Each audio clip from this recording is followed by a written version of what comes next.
Is it too late to get into home recording? Is it too late to start your recording journey? And I get emails every week from people saying, "Hey, Pete, I'm 45, I'm 57, I'm 63, I'm 72, and I'm finding it difficult because I'm just starting out and I don't know where to start." And of course, I say, "Well, go to studiolivetoday.com." No, I say, the best way to start is to just start slowly. Just start and just start doing things. So, as you know, or as you may know if you've been on the channel here for long, my mantra is create, record, release. So I want to help people create, record, and release their best music.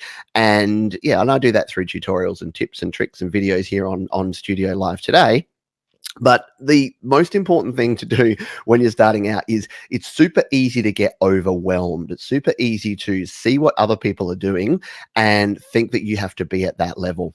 And what the whole reason that I wanted to start Studio Live today and start sharing this information is I wanted to show that, hey, I didn't know much when I started out. 5 years ago, I knew how to, I came from the days of a 4-track tape recorder. So I knew how to press record and then wind back a tape and then press record and record another track. And that was about it.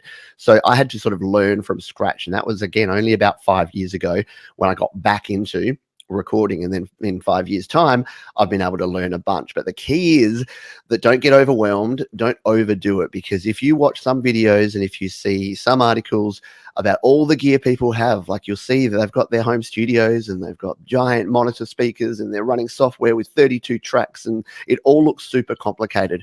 The thing is, it's not, it just takes a while to get there. So how do you start out? Well, you start out by hitting record. So if most people these days have a smartphone or a tablet, literally point your tablet, your smartphone at yourself, hit record and do that. That can be the first and best and easiest way. Then you can move on to just using your voice memos app or music memos if you've got an iPhone or an iPad. You can then move into some basic free software. GarageBand is great on iPhone or iPad. If you're on a PC, you can try things like Reaper, like BandLab.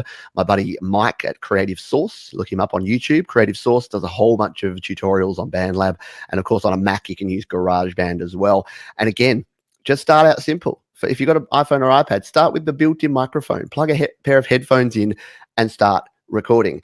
The key is that you don't want to, I've seen a lot of people do this, like, "Pete, I want to get myself set up," and they go out and they buy all this gear before they've actually had any experience, before they know what they're doing. And you can definitely get gear that is too good for your level of experience. My suggestion is to start small, to start simple, and then to build up over time. But what do you think? I'd love to get your feedback on this. Let me know, shoot me an email, drop a comment, and let me know what you think. Is it too late to start out in home recording? And what advice would you have for someone who is just starting in home recording? Let me know. Would love to hear that.